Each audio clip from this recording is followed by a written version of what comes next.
ሰላም ጤና ይስጥልን። ቻናሉ ኢትዮ ማለዳ ነው። እንደ ሀገር መጪው ትውልድ ከፍሎ የሚጨርሰው የማይመስል ዕዳ አገዛዙ ከአይኤምኤፍ ይበደራል። ይህ ዓመት ሳያልቅ ሌላ 1 ትሪሊየን ብር ለመበደር የኢትዮጵያ መንግስት ስምምነቱን ጨርሷል። ምን ሰጥቶ ምን ይቀበላል የሚለውን መሰል የሀገሪቱን የብድር መረጃዎች እናስደምጣቸዋለን።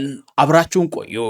ኢህአዴግ ባለፉት 27 ዓመት ከአይኤምኤፍ የተበደረው ጥቅል ብር $700 ሚሊዮን ገደማ ሲሆን ብልጽግና በ8 ዓመት ውስጥ ደግሞ ከ$300 ቢሊዮን በላይ ተበድሯል። ብልጽግና በሀገሪቱ ታሪክ ከፍተኛ ብድር የተበደረው በ2024 በአንድ ዓመት ብቻ ነበር። ወራት እየቀረው የኢትዮጵያው አዲስ ዓመት ሳያልቅ አገዛዙ በቢሊዮን ዶላር ተበድሮ በአዲስ ዓመት መስከረም ደግሞ የታክሲ ማሻሻያ ሊያደርግና የሀገሪቱን የኑሮ ውድነት ከነበረው ጨምሮ ሊያባብሰው ከድጡ ወደ ማጡ ለመውሰድ ቆርጦ የተነሳው የብልጽግና ስብስብ ቃሉን ለአይኤምኤፍ አሳልፎ ሰጥቷል።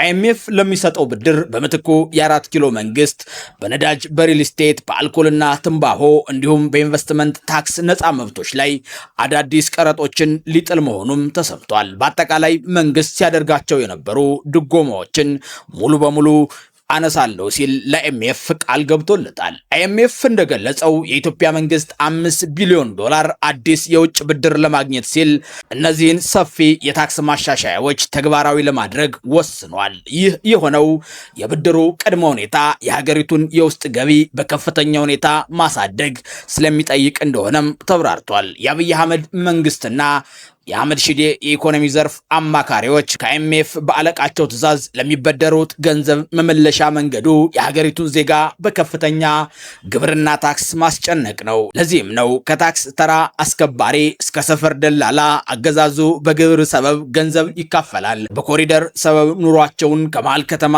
አፈናቅሎ መሬታቸውን በረብጣ ገንዘብ ለውጭና ለሀገር ውስጥ ሪል ስቴት አልሚዎች ለሽያጭ ያቀርባል። ትላንት በተለይም አዲስ አበባ ድሃውም ሀብታሙ እንደያቀሙ ይኖርባት ነበር። ዛሬ ላይ ያን የለም። ሀገሪቱ የውስን ሰዎች ፒኤልሲ ሆናለች። ከዓመታት በፊት ዝቅተኛ ገቢ የነበራቸው አዲስ አበባዎች ከከተማ ወጣ ብለው ይኖሩ ነበር። ዛሬ ላይ ያ የለም። ምክንያቱም መካከለኛ ገቢ ያላቸው የከተማይቱ ዳር ቦታ ሲኖሩ፣ ዝቅተኛ ገቢ የነበራቸው ሰዎች ደግሞ ድሮ ጥለውት ወደ መጡት ወደ ትውልድ ቀያቸው ተመልሰዋል። አሊያም ከደንብ አስከባሪ ጋር እየተሯሯጡም ቢሆን ውሎ አዳራቸውን በረንዳ እና ድልድይ ስር ካደረጉም ሰነባብተዋል።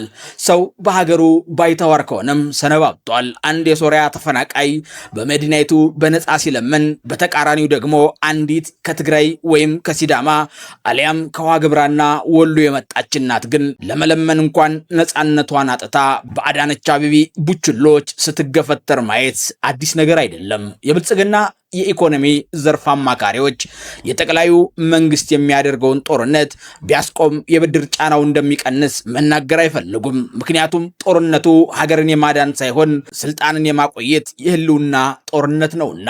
አገዛዙ በ2024 ብቻ ሀገሪቷ በዘመኗ ተበድራ የማታውቀውን የገንዘብ መጠን ተበድሯል። የ4 ኪሎ መንግስት የእናት መቀነት ነው እያለ የሚመጻደቅበትን አይኤምኤፍ ተበድሮ መንገድና አሊያም አልሚና የስራ ዕድል የሚፈጥሩ ኢንዱስትሪ መንደሮችን አይሰራም።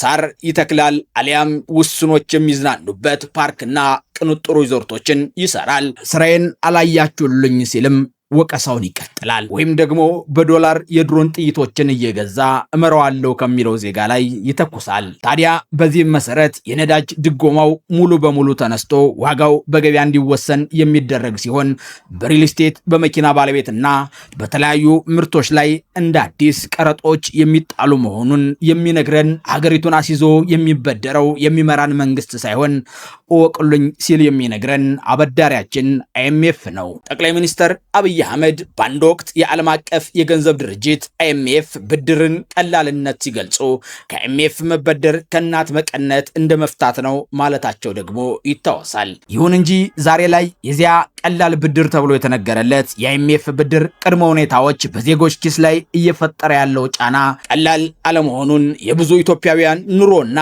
በተከታታይ ለ3 ጊዜ ደሞዝ ተጨምሮ አቅቶት ኑሮውን መምራት ያቃተው መንግስት ሰራተኛ ቤቱ አሊያም ኑሮው ይናገራል። በየጊዜው የሚጨምሩ ታክሶች፣ አዳዲስ ቀረጦችና የዋጋ ንረቱ ለመሆኑ ለብድር ተብሎ በህዝብ ላይ ታክስ መጫን የተለመደ ነው እንዴ እስኪያስብል ድረስ የመጣውን የታክስ አዋጅ ነጋዴው ሳይሰማ ይሻሻላል። አገዛዙ የብድር ጫናውን ለመቀነስ የንግድ ማህበረሰቡን የ2019 ዓመተ ምህረትን ግብር ቀድሞ በአንድ አራተኛ ሰበብ ቀብድ ይቀበላል። ከዚህ ጎን ለጎን ደግሞ ከቅርብ ጊዜ ወዲህ በሀገሪቱ እየተተገበሩ ያሉ የፖሊሲ ለውጦች ኤክሳይዝ ታክስ፣ ተጨማሪ እሴት ታክስ፣ ቫት ማሻሻያዎችና የተለያዩ የአገልግሎት ክፍያ ጭማሪዎች ዝቅተኛና መካከለኛ ገቢ ያለውን ማህበረሰብ ከገበያ እያስወጣም ይገኛል። ከውጭ ምንዛሬ ተመን መላቀቅ ጋር ተዳምሮ የሸቀጦች ዋጋ በከፍተኛ ሁኔታ ጨምሯል። መንግስት ገቢውን ለማሳደግ ታክስ ያልነካቸውን ዘርፎች